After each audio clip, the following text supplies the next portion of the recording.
What is it that gives your life a sense of meaning and purpose? Because once you find that, it puts you in your power place. See, if you know what your life work is, I encourage you to start working on it. If you can't do it all at one time, do just a little bit of it. And if you don't know what it is that you showed up to do, if you don't know why you're here, I encourage you to find out what your purpose is here. What is the meaning of your life? What will be different? Have you ever asked yourself that question? I've done that. I remember coming from a friend of mine's funeral, and I was reflecting on how much time I had left. And I went for a walk in a park thinking about this guy whose life was so promising. And I mean, he wasn't an old guy. He was quite young, in fact. And I thought about all of the things that he said he was going to do, and he never got a chance to do those things. And I started thinking about my own life and how much time I had left to do the things that I would like to do. And at that time, I wasn't sure what my life purpose was, what my life's work was. I wasn't sure about it at that time. And I thought about it quite a lot. I had some idea, but I wasn't convinced, and I don't think I felt worthy. I didn't believe that it could be me to do this kind of work that I'm doing right now.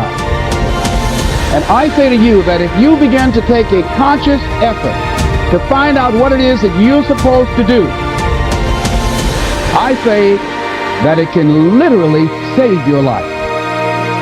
I said that it can literally save your life. 85% of the American public, according to a recent study, are going to jobs that they hate, working on jobs that do not challenge them. They get sick thinking about going. Because, see, when you go to a job and you already know how far you can go, you can already see that proverbial glass ceiling.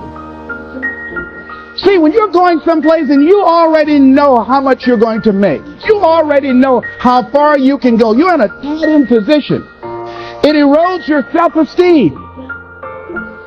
It lowers your sense of yourself. It creates an inner turmoil. It creates an emptiness in you. So I say that your life is worth finding what it is that you're supposed to do.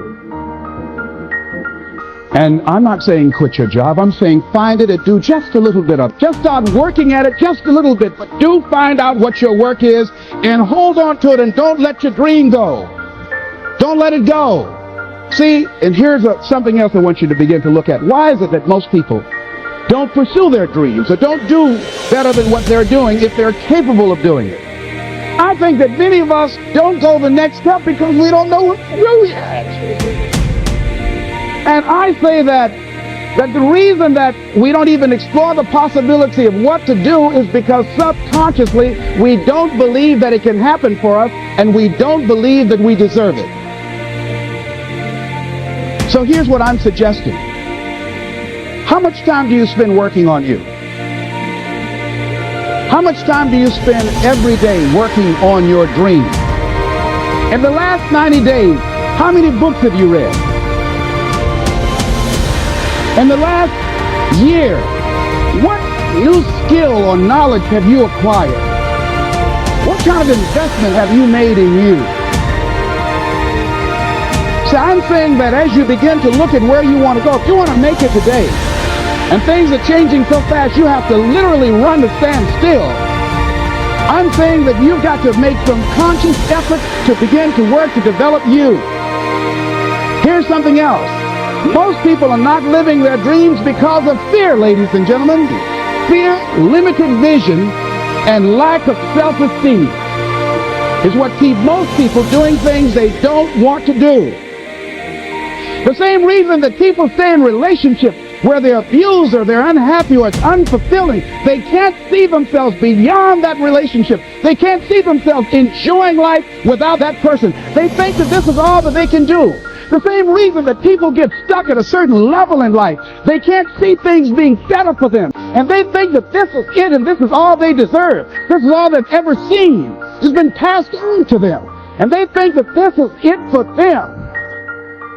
Oh no. I was looking what Dr. Blanton Smiley Blanton, who is a colleague of Dr. Norman Vincent Peale, what he said about fear. He said, fear is the most subtle and destructive of all human diseases. Ladies and gentlemen, fear kills dreams. Fear kills hope. Fear put people in the hospital. Fear can aid you. Fear, ladies and gentlemen, can hold you back from doing something that you know within yourself that you're capable of doing, but it will paralyze you. And it seems like you're in a hypnotic spell. And I ask you a question, what is the benefit? The benefit of allowing fear to hold you back?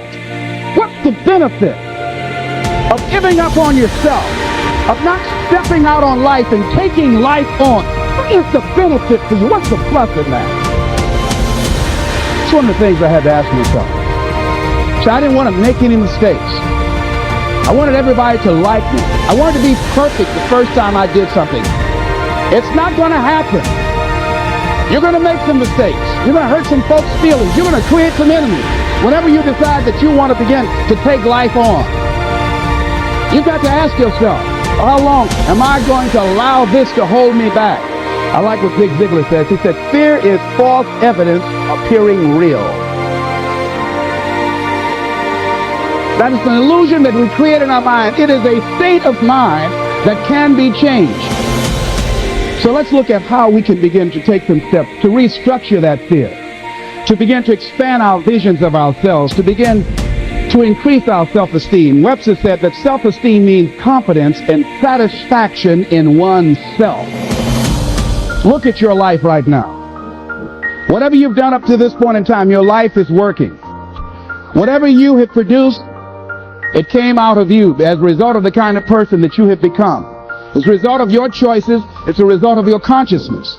Now you have to ask yourself, are you satisfied with what you have produced? Is this what you want? Would you like for things to be better than this? Do you believe that you deserve better than this? Or are you content? This is it. You don't have to do anything else. But you already resign yourself in life and say, well, I'm happy. I'm not starving like the people in Calcutta. Are you allowing yourself to get off the hook like that? Or do you believe somewhere in the back of your mind or in your heart that there's some other great work for you to do? There's something else that life has for you. And that's why you're here. How do we handle this fear factor? How do we increase our self-esteem? You have to begin to fortify yourself. How do we do that?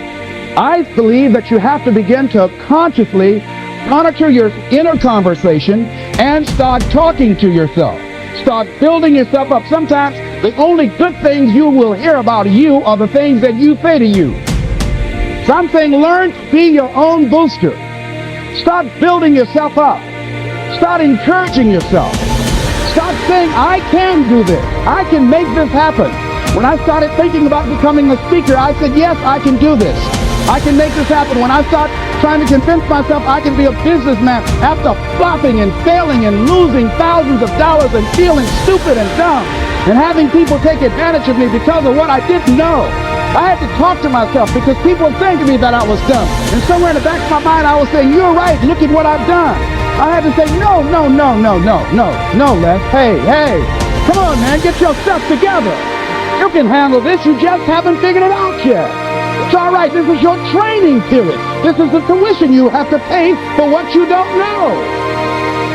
You can do this, other people have done it. Doesn't take an Einstein. Get you some people that can teach you some stuff that you don't know. Get you some people that have done it successfully and learn from them. Take some seminars, workshops, some books on how to manage a business. Change the way you see yourself and begin to tend to the personal details. Understand that nobody's going to take care of your business better than you. And when I start changing that kind of mindset of beating myself up because of my mistakes and start looking at the possibility of my doing better, of my making the adjustment that would enable me to do what I want to do successfully, things begin to change. I'm saying stop beating up on yourself. You do it. I know you do it. I've done it. It's a natural inclination for us to put ourselves down. See, we are born negative, I think, in a negative consciousness because we live in a negative world. Here's some other things, ladies and gentlemen. Begin to guard your mind against negative programming, like turn off the television. Don't watch the news. So you've got to guard the kinds of things that you put in your mind. See, if you don't program your mind will be programmed, because human beings are goal-oriented. That's why we die of broken hearts early. That's why we're running through life to early grades. We're going through life, ladies and gentlemen, and I think that Henry David Thoreau said that most men live in quiet desperation. Most of us go through life running scared. So we created this in our minds, false evidence appearing real. We made it real in our minds. That's why Churchill said there's nothing to fear but fear itself. That's the destructive monster. So turn off things that can contribute to your fear. Turn a deaf ear to people that all they can do is talk about how negative things are, because they have bought into the consciousness of the world. Start attending workshops, seminars, listening to tapes on a daily basis to begin to recondition your mind, to retrain your thinking. Faith comes by what? Hearing and hearing and hearing. Listen to things that can empower you, that can enable you to create a new reality for yourself and a new life for yourself. You might appear to be strange around most people. You know, most people think you're strange if you're happy today. See, these people have not found their purpose in life. That's why they're grumpy. That's why they're miserable. That's why they're so negative. They're hurting and they want to hurt other people. So start practicing using programs for your mind. Seminars, books, workshops. Keep a journal. Record your thoughts. What's happening with you? Every day when you get up, have a journal near you. See, ladies and gentlemen, we get 3 to 4 thoughts a year that if we would act on those thoughts, they could change our life. What idea are you sitting on?